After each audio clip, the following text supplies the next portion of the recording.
मुझे पता है हम सबके साथ ही ऐसा होता है कि कुछ दिन घर से बाहर रहने के बाद या कहीं अपनी अम्मी के घर रुकने के बाद घर वापस आएँ तो घर की हालत देख के ना समझ नहीं आ रहा होता कि कहाँ से शुरू करें और किस तरह काम ख़त्म करें। बस मेरी भी कुछ ऐसी सिचुएशन थी, अम्मी के घर से वापस जब आई तो कपड़ों का भी ढेर था, घर बिखरा हुआ भी था, किचन के भी बहुत सारे काम थे, किचन भी बहुत ज़्यादा सेट करना था।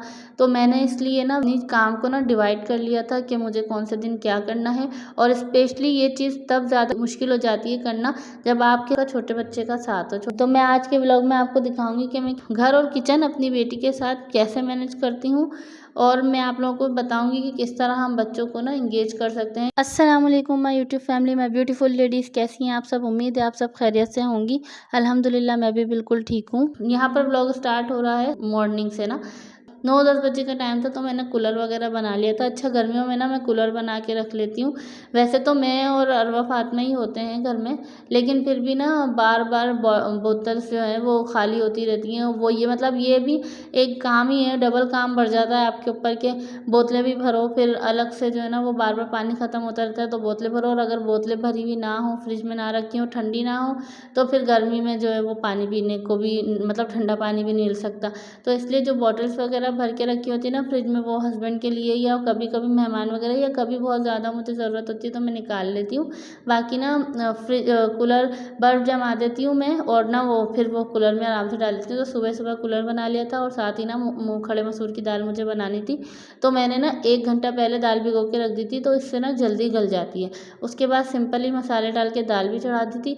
और ज़ाहिर सी बात है, घर जाने से पहले मैं बेडशीट चेंज करके गई थी, तो 4-5 दिन तो हो ही गए थे, और मैं वैसे भी 1 दिन छोड़ के या 2 दिन छोड़ के अपनी बेडशीट लाजमी चेंज करती हूँ। अच्छा, बेड सेट करने के बाद ना यहाँ मैं आप लोगों को अरवा फातिमा के कपड़े दिखा रही थी।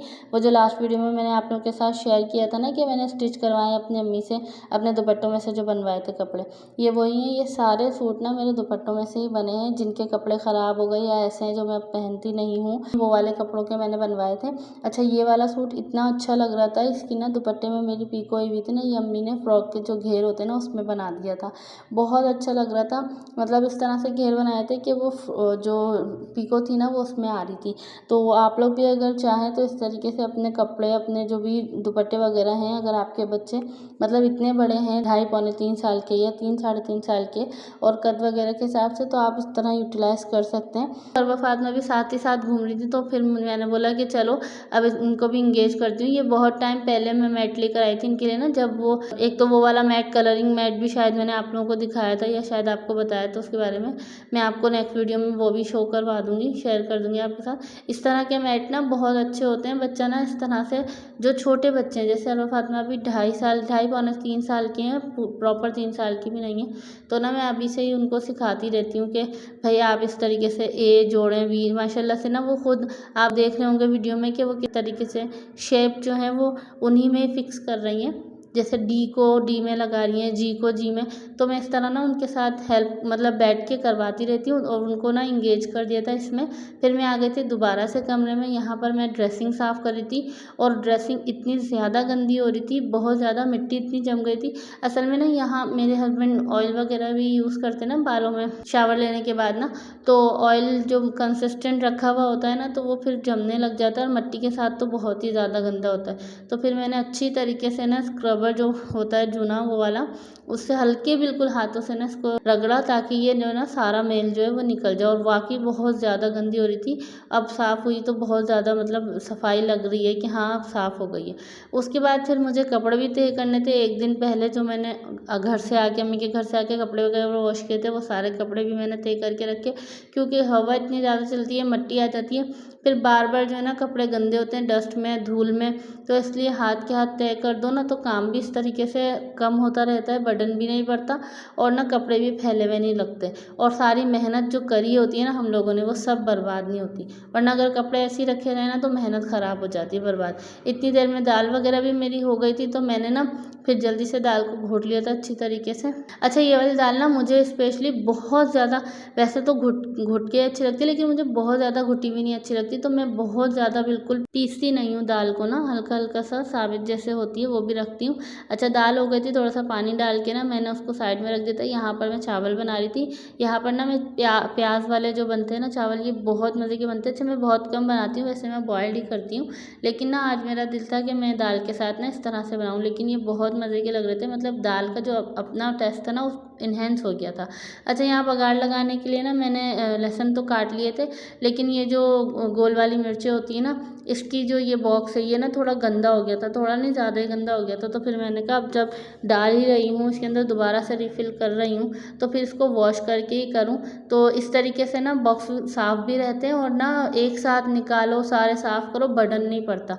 इसी तरह ये जो घी का बॉक्स है ना, मैंने सोचा कि इसको भी वॉश कर लेती हूँ, क्योंकि चिकने हाथ लगते रहते हैं। ज़ाहिर है चमचे से डालने के बाद जब कैप वगैरह मैं इसको बंद करती हूँ, हालांकि मैं कैप बंद करने के बाद जब घी इस्तेमाल कर लेती हूँ, मैं ना कपड़े से साफ़ कर देती हूँ ताकि जो है वो चिकने ना रहें, लेकिन फिर भी चिकनाई हो ही जाती है, कहीं ना कहीं से रह जाती है। तो फिर ये भी अच्छी तरह वॉश करने के बाद इसको तो सुखाने की ज़रूरत नहीं थी। फिर इसमें घी डाल के मैंने बघार के लिए लहसुन में घी डाल दिया था। जब तक वो गर्म हो रहा था तो मैंने सोचा कि ये जो बॉक्स है ना इसको मैं साफ़ कर लेती हूँ टिश्यू पेपर से, और साथ ही ना जो मिर्चें मतलब मुझे इसके अंदर डाल के रखनी थी वो भी ना मैं इसमें डाल के रख देती हूँ, इसलिए मैंने टिश्यू से साफ़ कर लिया, इसको ज़्यादा सूखने का इंतज़ार नहीं किया। अब बॉक्स बिल्कुल साफ़ सुथरा था। यहाँ पर मैं बघार लगा रही थी। मैंने इसमें लिया लहसुन और गोल वाली मिर्चें, और मैंने इसमें कड़ी पत्ता भी डाला, जीरा भी डाला। अच्छा, मैंने लास्ट टाइम भी आपको बताया था मैं धनिया और पुदीना ना बघार में ही डालती हूँ। आप लोग एक दफ़ा ट्राई कीजिएगा, बहुत अच्छा टेस्ट आता है। और ये देखें शक्ल इतनी प्यारी इसकी शक्ल, मतलब जितनी ये दिखने में अच्छी लग रही ना उतनी ही खाने में भी बहुत मज़े की थी।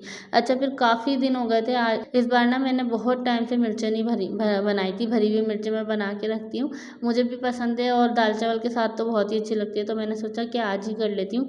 तो हालांकि देखें मेरे पास ऑलरेडी बहुत सारे काम थे, लेकिन फिर भी मैंने कहा कि मैनेज हो ही जाएगा। तो मैंने बस हरी मिर्चों के लिए ना ये मैं मसाला लेकर आती हूँ मिर्चों का ना, ये मार्केट से ही मिल जाता है लूज़ में ना, पैकेट वाला नहीं है। तो उसके लिए वो जो छोटे बॉक्स मैंने लिए थे जुम्मा बाज़ार से आपके साथ जो मैंने शेयर की थी वीडियो उसकी 100 रुपीज़ में, तो ये 100 के मुझे 2 मिले थे।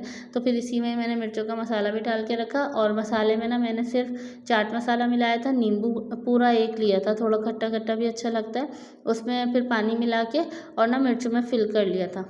अच्छा, यहाँ मैं आपसे एक बात शेयर करती हूँ कि देखें अगर आपके भी छोटे बच्चे हैं ना, जैसे मेरे भी हैं, ऐसा नहीं है कि अरमा फातिमा तंग नहीं करती, अल्लाह का शुक्र है बहुत ज़्यादा तंग नहीं करती, लेकिन बच्चा है, बच्चे तो करते ही हैं। तो मैं जो ना उन्हें किसी ना किसी चीज़ में इंगेज कर देती हूँ, किसी ना किसी चीज़ में लगा के रखती हूँ। कभी मैं उनके साथ खुद भी बैठ जाती हूँ खेलने के लिए, कभी मैं उनके साथ कोई चीज़ इस तरह की शेयर कर देती हूँ, या मैं उनको जो है वो ये जो मैट वगैरह ये दे देती हूँ, या वो कलरिंग वाले मैट हैं, इनका पूरा एक हमने रूम बनाया हुआ है जिसमें इनके टॉयज़ हैं, वो इस तरह के होते हैं कि उसमें मसरूफ़ रहती हैं, कुछ टाइम मैं इन्हें पढ़ा लेती हूँ। तो अगर आप भी अपने बच्चों को इंगेज करना चाहते हैं तो कोई इस तरह की बच्चों के साथ एक्टिविटीज़ करें, बच्चों के साथ खेल लें। तो बस इसी तरीके से मैं अरवा फातिमा को ना इंगेज रखती हूँ। तो ये था मेरा आज का व्लॉग, उम्मीद है आपको मेरा व्लॉग पसंद आया होगा।